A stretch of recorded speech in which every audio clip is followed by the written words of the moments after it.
Anda kembali di iNews Malam bersama saya Mirva Suri. Pemirsa, Satreskrim Polres Metro Jakarta Selatan mengungkap adanya pesta seks di sebuah hotel di kawasan Semanggi, Jakarta. Modus para pelaku dengan mengundang calon peserta melalui media sosial.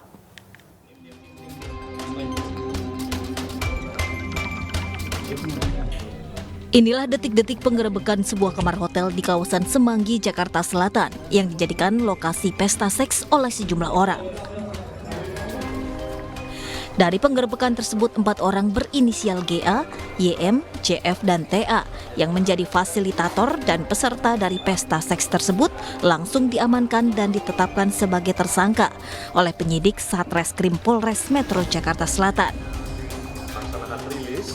Dari hasil pemeriksaan sementara terhadap para tersangka, diketahui pesta seks tersebut telah diselenggarakan sebanyak 3 kali. Bahkan, di antara 4 tersangka tersebut terdapat Pak Sutri yang rela membayar uang sebesar Rp1 juta untuk bisa menjadi peserta. Untuk mencari peserta, TA sebagai fasilitator menyebarkan undangan melalui media sosial Instagram dan Twitter. Para pelaku ini mengundang dengan menggunakan media sosial, baik itu Twitter maupun Instagram, kepada masyarakat. Bagi masyarakat yang berkeinginan agar memberikan uang terlebih dahulu sebesar Rp1 juta, sehingga akan ditentukan hari dan tempatnya. Dari keterangan para tersangka, ternyata rencana pesta seks ini akan digelar di beberapa wilayah lainnya, antara lain Semarang dan Bali. Atas perbuatan para tersangka, penyidik kepolisian menjerat keempatnya dengan Undang-Undang Pornografi dan ITE dengan ancaman hukuman 12 tahun penjara. Dari Jakarta, Den Helmi Sijangbati, iNews melaporkan. Polisi akan memeriksa artis dan juga selebgram yang terlibat pembuatan film porno. Pembuatan film porno diduga dilakukan di ruko yang terletak di kawasan Jagakarsa, Jakarta.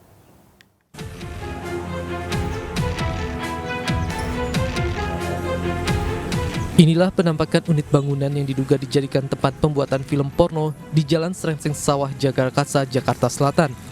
Studio ini diyakini menjadi tempat syuting film porno yang melibatkan berbagai kalangan, mulai dari selebgram hingga artis. Namun sejak digerebek oleh petugas, studio ini tampak sepi dan tidak ada aktivitas. Hal serupa juga terlihat di bangunan lainnya.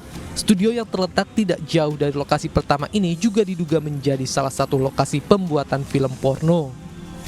Warga di sekitar lokasi mengaku pernah melihat syuting meski hanya beberapa kali saja. Kurang tahu juga, saya syutingnya itu kapannya, saya nggak begitu perhatiin gitu loh Pak. Tapi pernah ada gitu Pak? Saya lihat sih ada beberapa kali ada sih, tapi nggak banyak, apa 1-2 orang doang yang di situnya itu. Dari hasil pemeriksaan sementara, para pemeran film porno ini direkrut melalui media sosial tanpa kontrak kerja dengan sutradara sekaligus pemilik rumah produksi berinisial IR. Para pemeran film dewasa menurut rencana akan dimintai keterangan pada hari Jumat mendatang. Kita juga talent-talent akan kita panggil. Rencana dalam minggu ini akan kita lakukan pemanggilan. Ya, mulai hari ini kita sudah melakukan pemanggilan dan kita jadwalkan untuk pemanggilan tersebut hadir hari Jumat besok. Rencana hari Jumat besok akan kita lakukan pemeriksaan.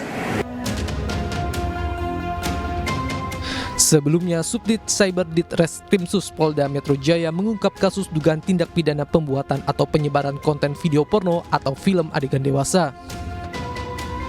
Polisi menangkap 5 pelaku yang berperan sebagai pemilik website, sutradara, dan admin akun website.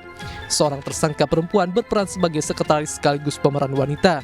Sejumlah artis dan selebgram juga dikabarkan terlibat dalam pembuatan film porno.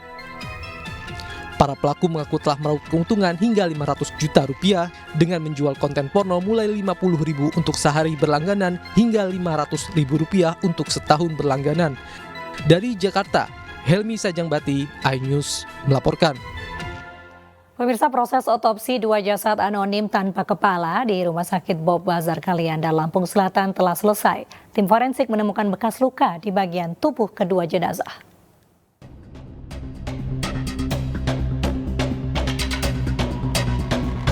Tim forensik gabungan yang terdiri dari Disaster Victim Investigation Polda Lampung Inavis dan Dokes Polres Lampung Selatan bekerja sama dengan forensik Rumah Sakit Bob Bazar di Kalianda, Lampung Selatan mengautopsi 2 jenazah tanpa kepala tanpa identitas. Kedua jasad diperkirakan telah meninggal sekitar 14 hari hingga 1 bulan sebelum ditemukan. Saat pemeriksaan, petugas juga mengambil sampel DNA dan menemukan bekas luka pada bagian kaki kedua jenazah. Dengan perkiraan usia kedua-duanya 30 sampai 50 tahun dan perkiraan yang satu ketapang ini pada saat meninggal masih ditemukan feses, artinya masih dalam kondisi makan setelah makan atau makan. Yang satu bakal heni tadi kosong ya, artinya sama sekali tidak. Jadi pada saat meninggal bukan saat makan, maksudnya makan atau sesudah makan, jadi masih kosong semuanya. Dan kemudian luka-luka yang didapat hanya sekilas ya untuk pemeriksaan tersebut, kedua-duanya di daerah kaki. Hingga kini, pihak kepolisian masih melakukan penyelidikan khususnya terkait identitas dari 4 jasad tanpa kepala. Kita sudah mengirimkan sampel jasad yaitu ke Universitas Unjani di Cimahi dan sudah mengirimkan juga sampel DNA ke Pusdokes Mabes Polri. Penyelidikan nanti kalau sudah hasil DNA atau hasil dari lapor sudah keluar, mungkin nanti ada penjelasannya. Dan kami berharap dari masyarakat untuk mengetahui ciri-ciri korban supaya kami bisa mengidentifikasi si korban. Sebelumnya, warga Dusun Sukarame Penobaan Desa Bakauheni, Lampung Selatan digegerkan dengan penemuan sosok mayat di pantai setempat. Jasad berjenis kelamin laki-laki dan dalam kondisi sudah rusak dan tanpa kepala. Polisi menemukan 4 jenazah tanpa kepala dalam 1 bulan terakhir. Salah satu dari jenazah yang ditemukan petugas mengenakan baju bergambar perahu sinar intan. 3 dari 4 jasad ditemukan dalam 2 hari berurutan, yaitu 6 dan 7 September. Sementara 1 jasad sebelumnya ditemukan 15 Agustus 2023 di Tagamus.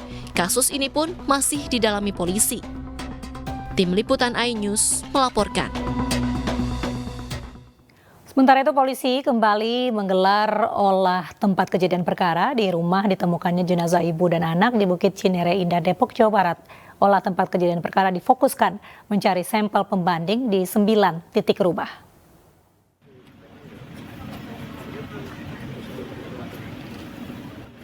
Penyidik gabungan melakukan olah TKP lanjutan di lokasi ditemukannya jasad ibu dan anak. Olah TKP lanjutan ini berlangsung 1 jam 20 menit. Olah TKP yang digelar di rumah nomor 39 Bukit Cinere Indah dilakukan untuk mencari sampel pembanding dari sampel yang sudah diambil sebelumnya.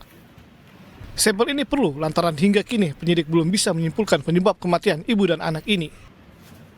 Hari ini didapatkan beberapa sampel pengambilan sidik jari oleh Inavis ataupun swab yang dilakukan oleh pelapor seperti di gagang pintu, jendela, kemudian ada beberapa peralatan rumah tangga yang tentunya itu akan diambil sampel untuk mengidentifikasi persesuaian antara yang ditemukan di korban dan di barang-barang yang ditemukan hari ini. Sebelumnya, ibu dan anak ditemukan tak bernyawa di kamar mandi di dalam sebuah rumah di kawasan Cinere, Depok. Saat ditemukan, kedua jenazah sudah membusuk tergeletak berdampingan di lantai kamar mandi. Penemuan jenazah ini berawal dari kecurigaan warga yang sudah lama tak pernah melihat penghuni rumah. Petugas keamanan rumah lantas mendobrak pintu rumah dan menemukan penghuni sudah menjadi mayat. Hingga kini, polisi masih terus mendalami penemuan di lokasi. Di antaranya adalah catatan yang diduga dibuat sang anak dan dupa yang ada di kamar mandi. Dari Depok, Jawa Barat, Iyung Rizky, iNews melaporkan. Polisi menangkap puluhan pengunjuk rasa tolak relokasi Pulau Rempang ke Kepulauan Riau. Informasinya usai jeda hanya di iNews Malam.